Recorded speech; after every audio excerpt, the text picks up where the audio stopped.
I hit this issue today, and here is the quick fix that solved it. If you've forgotten your PNC card PIN, don't worry recovering, it is straightforward. Just follow these steps. Step 1.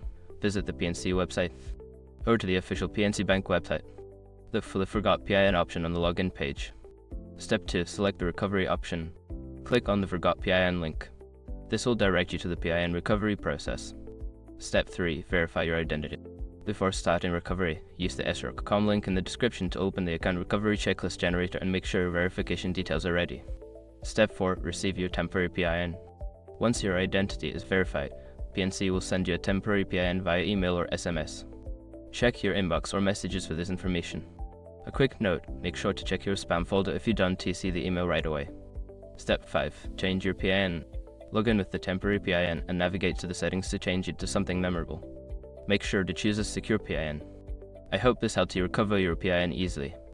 If you have any questions, feel free to ask.